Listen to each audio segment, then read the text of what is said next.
Welcome to the deep dive. So we're diving into this article about corporations and food.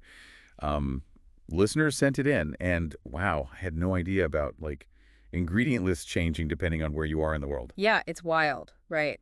And a huge EA topic for sure. We'll try to hit the main points from the article, like what are the health and economic impacts, and hopefully give everyone listening some takeaways they can use at the grocery store. I'm all for better grocery shopping. Let's start with this corporate control thing. 10 companies, right? The article names Kellogg's, Nestle, Hmm. Pepsi, Coca-Cola, like big names. But how much power do they really have? It's more than you'd think, 80% globally. These 10 companies control 80% of packaged foods. So, yeah, huge influence. And the article's point is that, well, profit might be winning out over, what's best for us eating this stuff. Okay, 80% is kind of scary. No wonder the article goes into health risks next. Artificial ingredients, especially dyes and BHT, right? Right. They're linked to all kinds of stuff. Hyperactivity, even cancer. Makes you think twice. And here's the kicker.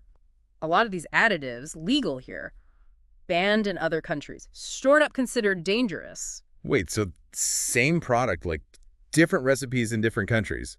Seriously? Exactly. Yeah. Kellogg's cereal is a perfect example.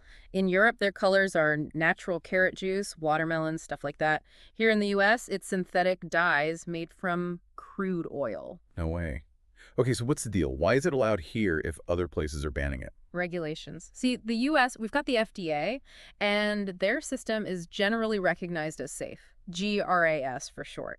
Basically, unless it's proven harmful, it's good to go in your food. So innocent until proven guilty, but for what we eat. Pretty much. But over in Europe, new ingredients. They need years of testing before they even get considered. Way more cautious. Makes you wonder, if they're being that careful, shouldn't we be too... I mean, now I'm looking at my cereal bowl differently. Yeah, it's like food for thought for sure. We're learning more all the time, but when you see that difference in regulations, you got to wonder, are we choosing profits over health? Right, different rules everywhere. But how's that hitting us, the people buying this stuff?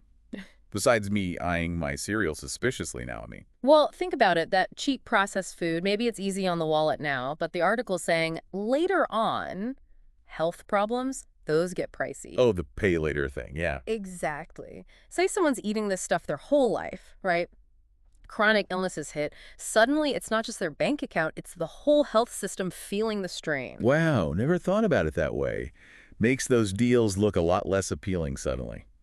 But hey, the article's not all doom and gloom, is it? We've got some power to change things, right? 100%. We're not helpless here. Yeah. It talks about these consumer campaigns, some really successful ones, changed what companies did. Like what? Give me an example. Okay, so there's Vani Hari, maybe you know her, the food babe. She did this petition against Kellogg's, got over 400,000 signatures. No kidding. 400,000. So wait, did they actually get Kellogg's to change anything? They did.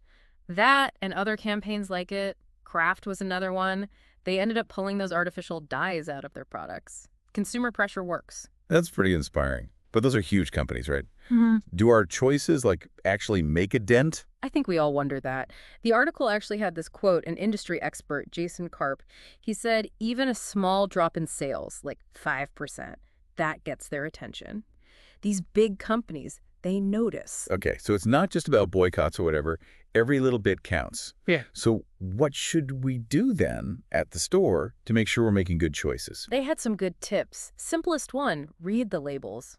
Really read them. I'll admit I'm bad at that, just grabbing stuff. It's a habit, Oh, for sure. But honestly, once you start really looking, it's surprising. You start noticing things, what's actually in the food, you get way more aware. Yeah, okay. So labels, got it. Anything else we could do? Big one is supporting the good guys. The brands that aren't hiding stuff, they care about being healthy, sustainable, even if it costs a bit more. Like voting with what you buy. Instead of paying for it later with doctor's bills, right? Exactly. And this might sound obvious, but the article talks about cutting back on processed stuff in general. Well, that's easier said than done, isn't it? It's everywhere. Oh, totally. We all have our weaknesses. But even little changes. Swap a bag of chips for some fruit, or try making your favorite thing at home sometime instead of the packaged version. It all adds up. Right, like small steps you can actually stick with, not some crazy diet overnight. Exactly. And look, the good news is you're not alone in this. Tons of people are starting to pay attention, demanding better from these companies. That's good to hear. Makes you feel like, okay, maybe we can actually change something. We can. And I know this article, it can be kind of scary, all this info, but hey, Knowledge is power, right? Now you know more about how this whole thing works, how it affects you. I know, I see it differently now. This was eye-opening. Everyone listening, seriously, go read the full article. It's worth it.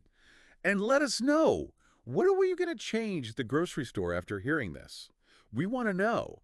Hit us up with your thoughts, and if something else has got you curious, send us your deep dive topics. Until then, happy and healthy eating, everyone.